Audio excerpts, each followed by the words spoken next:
हमारे साथ वरिष्ठ हमारे सीनियर पद्मश्री आलोक मेहता जी, एडिटोरियल डायरेक्टर, इस वक्त हमारे साथ जुड़ गए हैं। बहुत जल्दी हमारे संवाददाता मनोहर केसरी भी हमारे साथ जुड़ेंगे। आलोक सर, मैं आपका रुख कर लेता हूं। ये शीतकालीन सत्र कई लिहाज से बहुत अहम है। इस लिहाज से बहुत ज़्यादा अहम है कि अभी एक ऐसा मुद्दा पूरे देश में छाया हुआ है जिसको लेकर राजनीति ज़बरदस्त तरीके से की गई, और की ही नहीं गई, जनता के नजदीक जाने की बात की गई। लेकिन एक चुनावों ने कह दिया कि शायद वो जनता उसको नकार रही है, लेकिन फिर भी वो राजनीति लगातार जारी है। क्या शीतकालीन सत्र में एसआईआर एक बड़े हंगामे और कार्य स्थगन की वजह बन सकता है? राजीव जी, दो बड़ी महत्वपूर्ण बातें हैं। चूंकि अपने पास समय कम है तो मैं आपको उसमें बुलेट पॉइंट जिसको कह सकता हूं कहूंगा। पहली बात तो ये है कि यदि आप ये कह सकते हैं कि मैंने लाल स्वेटर पहना है तो आप बहुत ही विरोध कर रहे हैं और इसलिए आप मेरे से बात करना बंद करके इससे हटा दें। और मैं कहूं कि आपने काला पहना है, मुझे काला दिखा रहे हैं, इसलिए मैं मना कर दूं। तो ये उस तरह का बहाना है। मतलब मैं संक्षेप में इसलिए कहा कि अपने दर्शकों को सीरियस बात कहने के लिए दर्शक समझ अपने गए सर। क्योंकि आपको यदि बुराई करना है तब तो आप कहेंगे इनको हटाइए, ये तो लाल पहन के आ गए।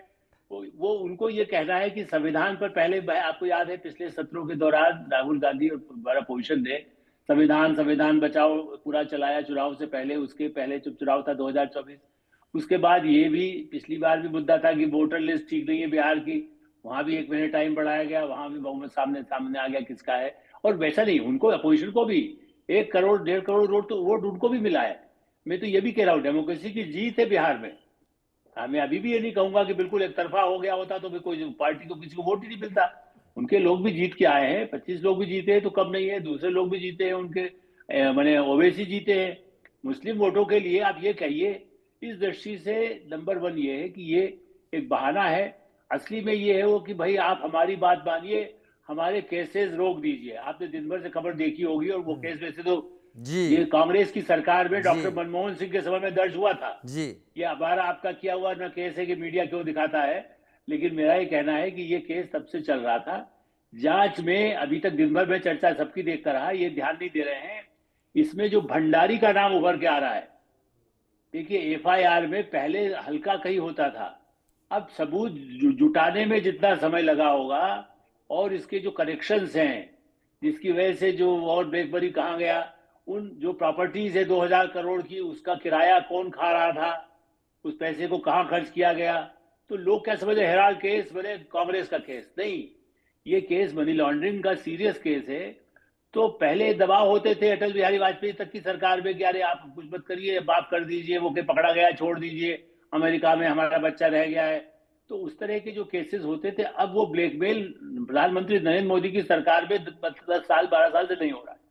ऐसी स्थिति में ये कन्फ्रंटेशन अपोजिशन का एक है कि लोगों के मन में अविश्वसनीयता हो जाए। एक और 1 मिनट में आपसे लूंगा राजीव जी, आपने पता नहीं फॉर्म भरा था कि नहीं भरा था, मैं तो गया था बाकायदा, जैसे वोट देने के लिए जाते हैं।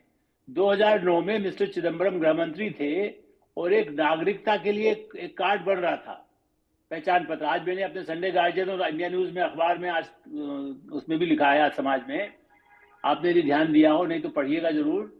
क्योंकि ये तो नागरिकता बनाने के लिए किया, करोड़ों रुपया खर्च कर दिया गया, फिर वो यही इस तरह के दबाव में उसको वापस रोक दिया गया कि नहीं आधार कार्ड बन रहा है तो ये नहीं करेंगे।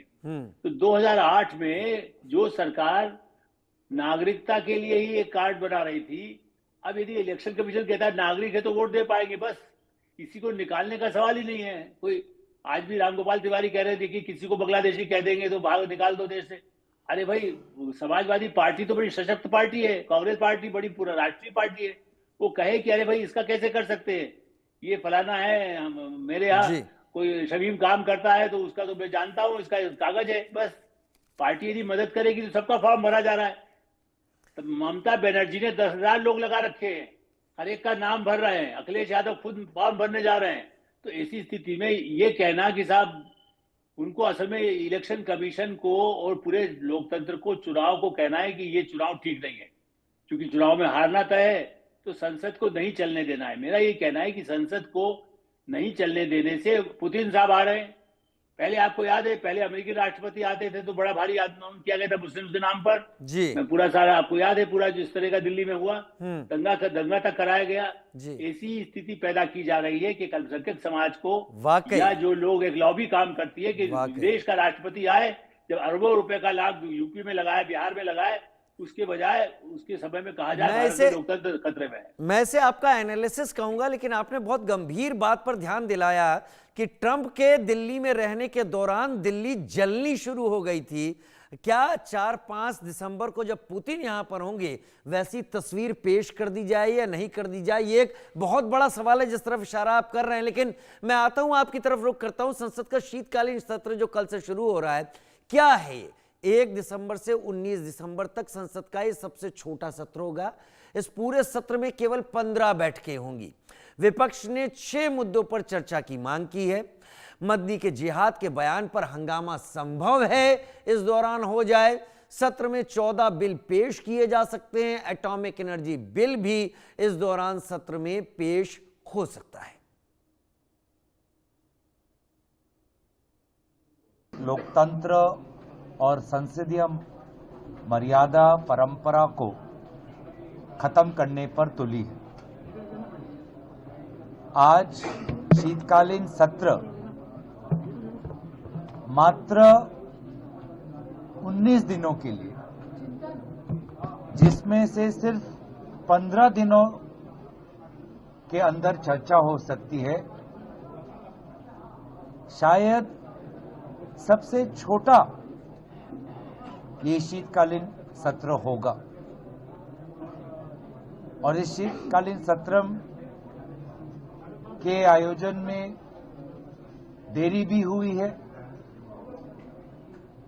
और इसीलिए ऐसा लगता है कि सरकार खुद पार्लियामेंट को डिरेल करना चाहती है।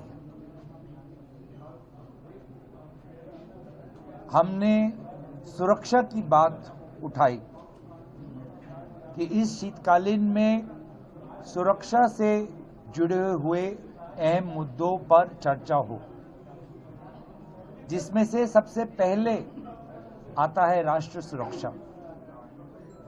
दिल्ली में जो ब्लास्ट हुआ वो कहीं न कहीं हमारी कानूनी और गृह विभाग की विफलताओं का एक बहुत बड़ा प्रमाण है। करूँगी कि जो आने वाला सेशन है एक प्रोडक्टिव सेशन होगा, जिसमें इम्पोर्टेंट जो मुद्दे हैं, देश के मुद्दे हैं, उस पर चर्चा होगी। मैं मानती हूँ सत्ता पक्ष का एजेंडा होता है, साथ ही साथ विपक्ष भी एक एजेंडा लेकर आती है। खास करके अगर आप देखेंगे SIR जो पूरे देश में लागू हुआ है, उसमें कितने BLOs प्रेशर के अंदर काम कर रहे हैं, कितनों की जानें चली गई हैं, इनह्यूमन इनसेंसिटिव तरीके से ये चल रहा है, तो उस पर काफ़ी सवाल हैं। वोट चोरी को लेकर आदित्य जी ने भी मुंबई कॉन्स्टिट्यूंसी को लेकर उन्होंने भी पर्दाफाश किया था अपने प्रेस कॉन्फ्रेंस के माध्यम से। श्री राहुल गांधी ने कर्नाटका का हवाला देते हुए, हरियाणा का हवाला देते हुए उन्होंने भी कुछ मुद्दे उठाए हैं। तो हमारे एजेंसीज़ का जो दुरुपयोग हो रहा है उस पर भी एक सार्थक चर्चा होनी चाहिए। तो ये सारे मुद्दे हैं, चाहे वो पोल्यूशन का हो, चाहे वो मिलावटी खाने का हो, ये सारे मुद्दे जो विपक्ष के हैं उस पर भी चर्चा करने का समय हमें मिलेगा। ये मैं मानती हूँ, ये हम अपनी और पार्टी मीटिंग में ज़रूर रखेंगे और केंद्र सरकार जिनकी जिम्मेदारी होती है for smooth running of operations in the parliament, वो उसको ध्यान में रखकर काम करेंगे। तो कौन कौन से बिल इस सत्र में पेश होने जा रहे हैं ये भी आपको बता देते हैं। एक एक करके आप अपने टीवी स्क्रीन पर इन बिलों के बारे में जान लीजिए, जो कि आगे चलकर कानून का भी रूप लेंगे। जन विश्वास संशोधन विधेयक 2025, इंसॉल्वेंसी एंड बैंक्रप्सी कोड संशोधन विधेयक 2025, Manipur goods and services tax second इसमें अमेंडमेंट है, ये विधेयक 2025 अध्यादेश बदलने के लिए। Repealing and amending bill 2025, national highways संशोधन विधेयक 2025, atomic energy bill 2025, corporate laws संशोधन bill 2025, securities market code bill SMC 2025, insurance laws संशोधन बिल 2025, आर्बिट्रेशन एंड कंसिलिएशन संशोधन bill 2025, higher education commission of India bill 2025, बहुत खास सेंट्रल एक्साइज अमेंडमेंट ये bill 2025, health security cess national security cess bill 2025, वर्ष 2025-26 के लिए प्रथम पूरक अनुदान मांगे, इसमें फाइनेंशियल बिजनेस जिसकी हम बात कर रहे हैं, कई चीज़ें इस सत्र के दौरान पेश की जाएंगी। आलोक मेहता सर हमारे साथ लगातार जुड़े हुए हैं।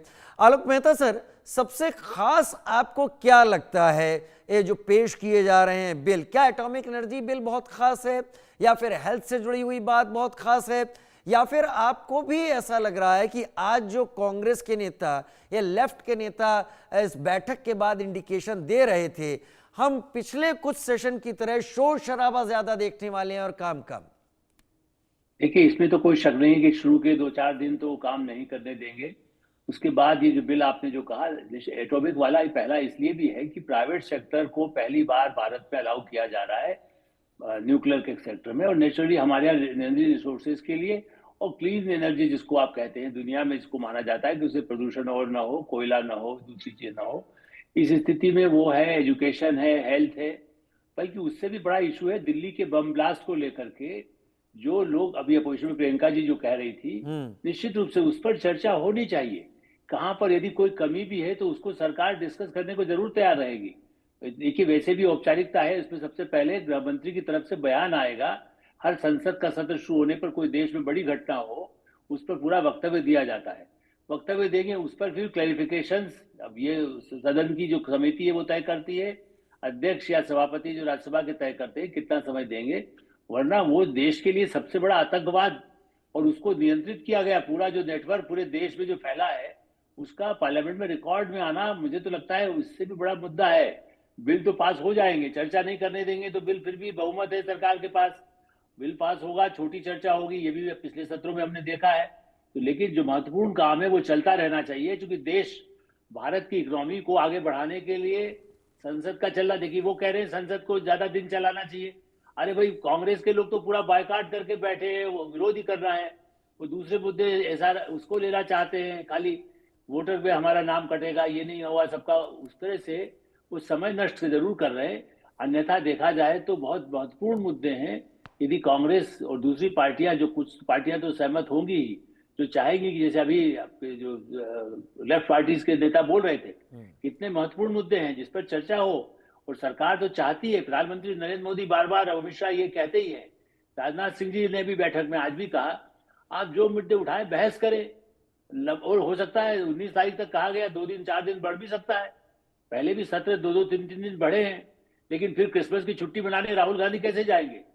अभी वो करके आए हैं, कहीं कोई दुबई गया है, कोई अमेरिका गई है प्रियंका जी, कहाँ कहाँ, मतलब सब उनके परिवार को जाना है, क्रिसमस आ रहा है, तो ये तो उनकी सुविधा के लिए किया गया। वरना कहते क्रिसमस नहीं जान दे रहे, सरकार अनडेमोक्रेटिक है, धर्म के विरोध में है, छुट्टी दे दीजिए। तो आप कहिए कि छुट्टी पर दीजिए, छुट्टी न दे तो, जो मैंने आपको शुरू से कहा, कांग्रेस को बहाना चाहिए। वो जितनी अभी भी, वो तो कल तो बाहर, देश के बाहर ही थे, वो एक बार आएंगे, झलक दिखला के चले जाएंगे जी। मुझे लगता है एक प्रोग्राम तो झलक दिखलाने का होना चाहिए संसद में, कि झलक देखिए, और झलक वो दिखाएंगे और फिर चले जाएंगे। बिहार चुनाव में भी कहा जा रहा था, अभी जब चुनाव के परिणाम आ गए, कि वो इतने दिनों तक साथ रहते तो चीजें कुछ और होती। खैर, सबसे छोटा सत्र है सर, और सबसे बड़े हंगामे की उम्मीद हम इसमें कर सकते हैं। बहुत धन्यवाद सर, समय निकालने के लिए, हमारे साथ जुड़ने के लिए आपका, इस जानकारी के साथ। लेकिन संसद में किन मुद्दों पर हंगामे के आसार हो सकते हैं, ये भी हम आपको बताते चलते हैं। SIR के मुद्दे पर हंगामा हो सकता है। दिल्ली ब्लास्ट की अगर बात करें, जो दिल्ली में बम विस्फोट हुए, उसको लेकर हंगामे की बात हो सकती है। पॉल्यूशन को लेकर भी एक बड़ी बात है जिस पर हंगामा हो सकता है। हल कब मिलेगा पता नहीं। महंगाई पर हमेशा हंगामा होता है, बेरोजगारी पर हंगामा होता रहता है, और भारत की विदेश नीति को लेकर भी हंगामा होने के पूरे कयास लगाए जा रहे हैं। 19 दिसंबर तक चलने वाले सत्र में हालात क्या होते हैं, आगे आने वाले